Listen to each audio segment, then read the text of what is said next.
Hello, so I'm a Big Four consultant, I am a dancer, and I also do YouTube. If you're in the same boat, it can be very tough to not be able to do your passion full time. I've been very tempted many times to consider going for it, for example, for life of a dancer or life of a YouTuber. But I'm managing to juggle things for now with consulting, which is infamous for having very bad work-life balance. I'll tell you how, so that you can use these tips in case you're in a similar situation. So part one, harsh reality. Thing number one to say is that you can't deny the fact that if you don't spend your full-time week on one of your passions, that you're just gonna progress slower, and you have to just make peace with that, because you will be seeing people who are dedicating their whole time to that thing, and comparing your progress to theirs is just gonna send you into a spiral. Harsh reality number two is that if you get a random success or a random big opportunity to do something as part of your passion thing, you might not have the flexibility to actually fully make use of it. I'll give you a very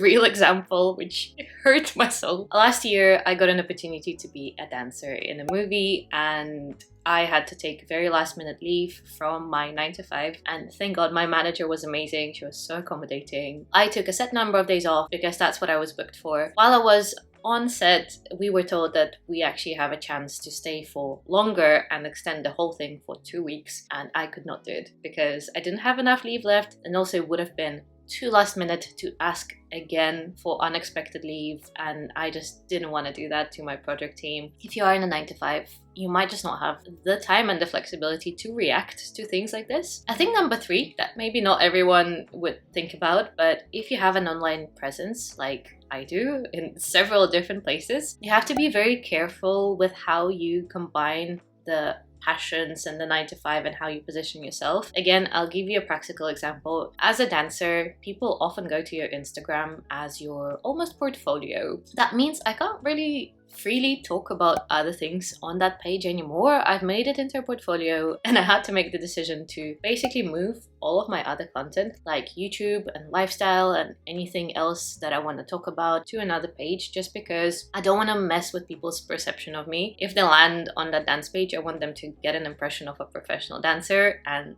that's it. Whereas on the other one, I have a bit more flexibility to talk about stuff. So if you're in a similar situation where one of your passions requires you to have a very professional presence online, just be mindful of not diluting it with the other things you're doing. So now to the part where I tell you how I still manage to do these things all at once, even though I've got the constraints of having a 9 to 5 job, and also some advantages of doing it this way. So the first thing to say is that having a 9 to 5 job, even if it's boring, even if you don't love it, the huge advantage is it gives you a stable income, and that takes the pressure off of your passions to bring you money. That is a big advantage because it allows you to do two things. One is be picky. For example, if you are also a dancer like me, and say you just want to be a dancer in movies, in screen productions, you can actually afford to focus on just those things. Whereas if you are a dancer full-time, you have to get your income stable enough, so you probably have to take on some teaching opportunities, a bunch of other bookings that maybe are not your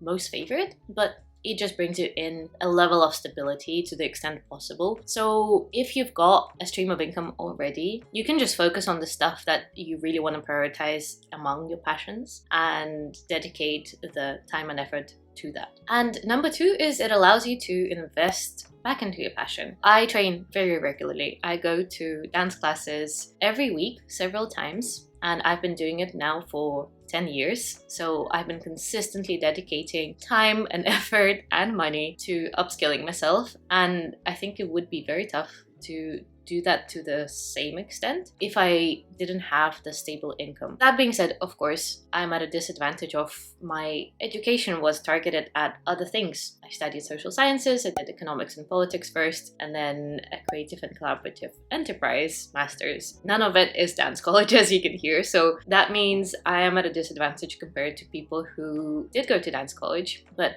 for me, I can really focus on the training and just try and catch up a little bit through that. 3, use whatever flexibility your 9 to 5 gives you. In my case, I'll again give you a practical example. We are allowed to buy extra holidays, so we get the 25 days allowance of annual leave per year.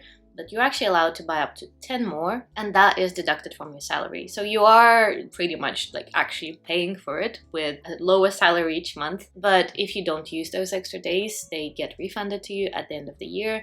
So what I do is get the maximum allowance. It gets deducted from my salary. That just gives me extra flexibility. For example, when that movie came up, I had just some days left to be able to do it and take the leave. The 9 to 5 hours are very restrictive, and just having that extra annual leave helps a lot. So next thing is communicate the boundaries very clearly, very directly, and upfront. I had to learn this the hard way because as an analyst, I was on a few projects that were just brutal with the hours that they had. So I had to push back a lot. And it really is important when you have things outside of work that you need to commit to and dedicate time to. So for me, I've got some cutoff points. There are several days in a week where I do dance classes, and to be able to make it to them, I have to log off at a decent time. So now, as a consultant, at the start of a project, I actually tell my manager that I've got those things, what days I need to go when. And I just say that I completely understand that client work is a priority, but I just really want to make sure that as much as possible I keep those commitments in place.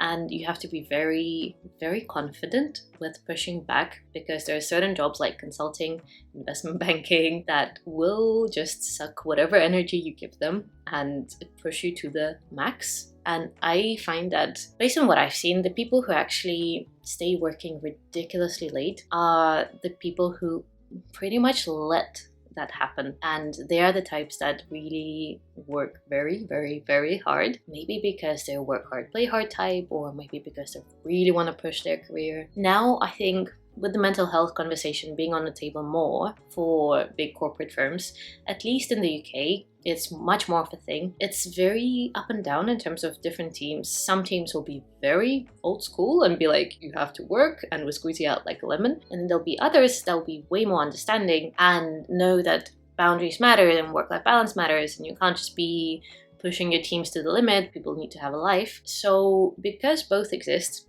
you have to really, really stick to one and make sure that you communicate it, because it is possible these days, and it very much depends on how you position yourself. Linked to that is the next thing, and it's gravitate towards teams and managers that are similar to you.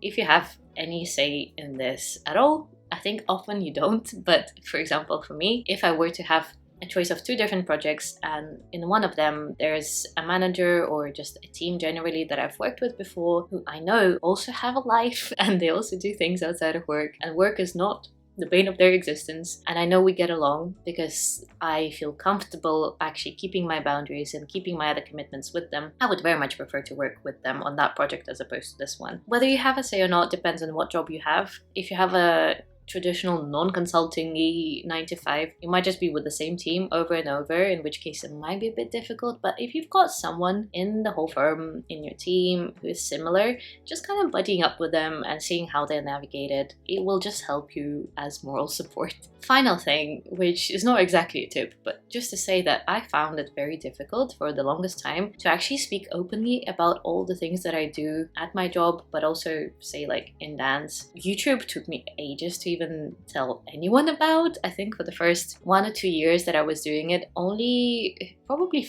like 5 people knew about it. Part of my family and my closest friends, and that is it. It took me literal years to reveal it to a wider circle of friends, let alone post on social media that I actually do YouTube. Similarly, in dance, I think it depends on who you work with, but sometimes saying that you have a 9 to 5 job, you're a consultant, it can kind of affect your almost reputation, because it makes people question, oh well, if you've got a 9 to 5, can you actually be of a professional standard as a dancer? And it's quite tricky to feel comfortable to just tell people about everything you do. But I think I finally am getting to the point where I'm not only a bit more comfortable, but I'm also quite proud to say that yes, I'm a consultant, I'm also a dancer, I also do YouTube. It makes me feel proud that I can combine these things and I manage to juggle them, even though it's freaking tough. But there's nothing to be ashamed of if you're doing all of these things. It does not mean that you're any worse in any single one of them. It just means that you, for now, have to split your energy and your time among them. But it does not say anything about your potential in your passions or about your level of commitment to each one of them. If you enjoyed this video, I think you'll enjoy the one where I talk about how I combine being a dancer and a consultant in a bit more detail. So I'll link that here, and I'll see you in the next one. Bye.